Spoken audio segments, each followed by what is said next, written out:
आज मी तुम्हाला पोहे पापड चटणी बनवून दाखवणार आहे। त्यासाठी बघा हे जे आपण पोहे बनवतो ना ते पोहे घेतले ते अर्धी वाटी आणि 3 पापड घेतले ते आपले उडदाच्या डाळीचे पापड आहेत। गॅसवर मी भाजून घेतलेले आहेत। ते तवा गरम करत ठेवला, हा लोखंडाचा तवा आहे आणि गरम झाला की त्याच्यामध्ये आता हे पोहे टाकून घ्यायचे। पोहे तुम्ही थोडेसे कमी जास्त करू शकता आणि गॅस आता मीडियम करायचा आणि एकसारखे बघा ह्याला हलवून भाजून घ्यायचे। अशा पद्धतीत बघा हे पोहे भाजून घ्यायचे। 1 मिनिट ते 2 मिनिटच लागतात, त्यापेक्षा कमी लागतात। बघा एकदम कुरकुरीत असे झालेले आहेत आणि असे फुलतात आणि बारीक होतात। आता हे काढून घेऊया। पोहे काढून घेतलेत बघा, तर असे एकदम कुरकुरीत झाले पाहिजे ते, म्हणजे जर ही केली ना चटणी तर चांगली लागते। आता ह्याच्यामध्ये हे पापड बघा गॅसवर मी भाजून घेतलेले ते जाळी ठेवून। आता ह्याच्यामध्ये आपण चुरूया चांगले पापड। आपण जर ते गॅसवर भाजले का नाही की एकदम कुरकुरीत असे होतात आणि तळलेले पापड बी का नाही चांगले लागतात, पण असे गॅसवर जर भाजले का नाही जाळीवर तर एकदम मस्त भाजले जातात बघा। आता हे आहे ना, हे जे मोठे मोठे त्याचे पण आपण असे तुकडे करून घेऊया।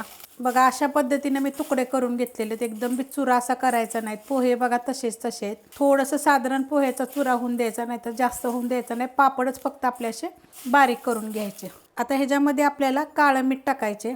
अर्धा चमच्याला पण कमी काळं मीठ घेतलेलं आहे। अर्धा चमचा चाट मसाला, 1 चमचा लाल मिरची पावडर, तिखटवाली पण आहे आणि कलरवाली पण आहे। ह्याच्यामध्ये बघा थोडंसं मीठ, कारण की काळं मीठ टाकल्यामुळे हे मीठ थोडंसं टाकायचं। आता हे सगळं पहिलं आपल्या हाताने मिक्स करून घ्यायचं। मिक्स करून घेतलेलं आहे। पॅन ठेवलाय बघा गरम करायला, त्याच्यामध्ये आपण 1 चमचा तेल टाकून घेऊया। आपण जो जेवतो तो चमच्याचा मापाने 1 चमचा टाकायचा आणि गरम होऊन देऊया। तेल गरम झालेलं आहे, त्याच्यामध्ये बघा अर्धा चमचा फक्त जिरं टाकायचे। जिरं चांगलं तडतडलं की ह्याच्यामध्ये 10 ते 12 पाकळ्या बघा लसणाच्या मी अशा कुटून घेतलेल्या आहेत। बारीक कुटल्या तरी चालतील। आता हे थोडंसं मिक्स करायचं। कलर चेंज झाला पाहिजे ह्याचा, बघा अशा पद्धतीत कलर चेंज झालेला आहे, म्हणजे जो लसणाचा वास आहे आणि जिऱ्याचा वास तो त्यामध्ये मुरतो चांगला। ह्याच्यामध्ये बघा अर्धा चमचा मिरची पावडर आणि गॅस बंद करायचा आणि हे थोडंसं हलवायचं आणि आता हे आपण पोह्यावर वतून घेऊया।